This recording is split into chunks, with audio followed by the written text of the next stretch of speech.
तो चलो आज की कहानी की शुरुआत करते हैं। आज की कहानी है एक ऐसे हॉस्पिटल के ऊपर जहां पर कनिष्का नामक लड़की अपने इलाज के लिए जाती है। रात होने पर उसे एक आत्मा अपनी ओर बुला रही होती है।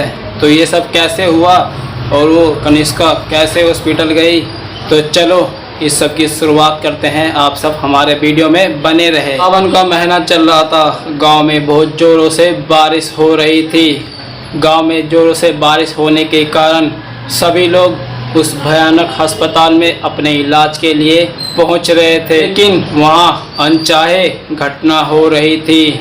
लेकिन फिर भी वहां के लोग क्या करें, बारिश इतनी तेज से हो रही थी कि बारिश छूटने का नाम ही नहीं ले रही थी। अस्पताल अपरिचित और अज्ञात शक्तियों से भरा हुआ था। एक रात उस गांव में बारिश बंद हो जाती है तो वहां की कुछ लड़कियां खेलने के लिए घर से बाहर निकल जाती है। तभी कनिष्का को पता नहीं कैसे चोट लग जाती है। कनिष्का उस रात बहुत ज़्यादा ही घायल हो जाती है, तो वो उसी अस्पताल में दाखिला होने का निर्णय लेती है, क्योंकि वो गांव से बाहर नहीं जा सकता। इतना पानी भरा हुआ था गांव में और वो अस्पताल गांव के बीचों बीच था, तो वहां जाना थोड़ा आसान पड़ रहा। उसे गंभीर चोट आई थी, उसे तत्काल उपचार की आवश्यकता थी। कनिष्का और उसके घर वाले वहां पहुंचते हैं तो वो वहां देखते हैं कि अस्पताल में कुछ अजीब सा हो रहा है और उन्हें वहां जाते ही कुछ अजीब व गरीब महसूस होने लगता है। जैसे ही कनिष्का और उसके परिवार अस्पताल में घुसती है तो वहाँ की गलियों में अजीब सी चिल्लाहट, डरावनी आवाजें और अजीब व गरीब हालत में रोगियों को देखकर उसके परिवार वालों के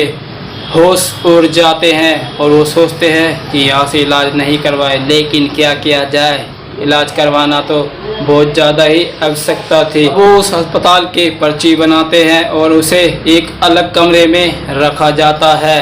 और जब वो कमरे के अंदर जाती है तो वो देखती है कि वहाँ के दीवारों में अजीब व गरीब आदमियों की फ़ोटो लटकी हुई है। वो भी जाने कितनी पुरानी हो और टूटी फूटी थी। वहाँ कुछ समय बिताना बहुत ज़्यादा मुश्किल था, क्योंकि वो कमरा बहुत ज़्यादा ही डरावना था। कमरे में कनिष्का को चुपचाप रहना तो बहुत ज़्यादा ही मुश्किल लग रहा था, क्योंकि वो बहुत ज़्यादा ही कमरा अजीब व गरीब था। जैसे तैसे करके कनिष्का उस कमरे में रहने के लिए मान जाती है और बेड पर लेटी रहती है। तभी उसकी आँख लग जाती है और उसे नींद आ जाती है। जब आधी रात उसकी नींद खुलती है तो वो कमरे से बाहर जाकर घूम रही होती है। तभी वायुमंडल में एक अजीब सी आवाज़ें गूंज रही होती। कनिष्का डर जाती है और अपने कमरे में भागते हुए आती है और मन में सोचती है कि क्या सच में इस अस्पताल में कुछ अजीब गरीब हो रहा है क्या। अगले दिन जब कनिष्का के परिवार वालों को अस्पताल के चिकित्सा से मिलने का मौका मिला, अस्पताल के रहस्यमय और भयानक इतिहास के बारे में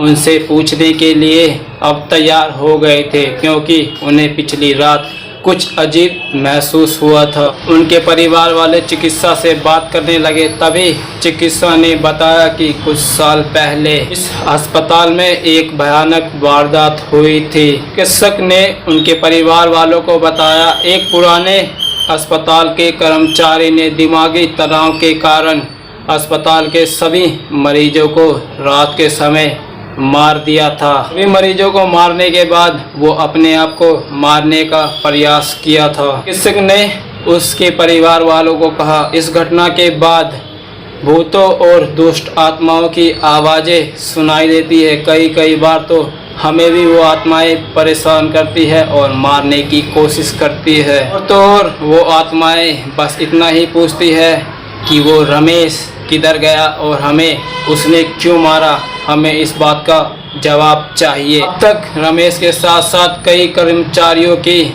मौत हो चुकी है और इन बातों का हम खुद जज्बदीद गवाह है।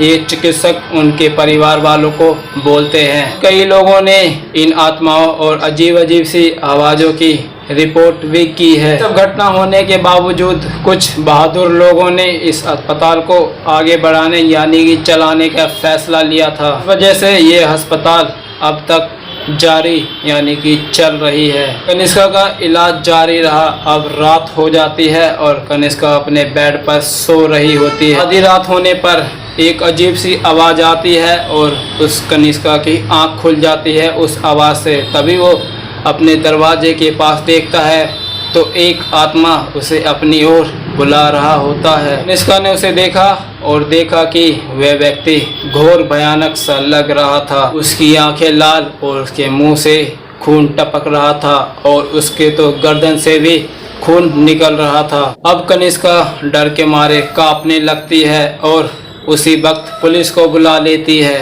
पुलिस को बुलाने के बाद उस व्यक्ति की वजह से कनिष्का को उस अस्पताल को छोड़ना पड़ता है और उन पुलिस वालों ने कहा है कि जल्द से जल्द इस अस्पताल को अब बंद किया जाएगा, क्योंकि इस अस्पताल की बहुत सारी केस दर्ज हो चुकी है। अब मैं इस अस्पताल को बहुत जल्द ही बंद करवाने वाला हूँ। ये कहानी आपको कैसा लगा आप कमेंट में बता सकते हैं, और आपको अगली कहानी किस टॉपिक पे चाहिए आप ये भी कमेंट में बता सकते हैं। और आपको वीडियो लाइक ज़रूर कर देना और चैनल को सब्सक्राइब ज़रूर कर देना। वीडियो बनाने में बहुत मेहनत लगती है।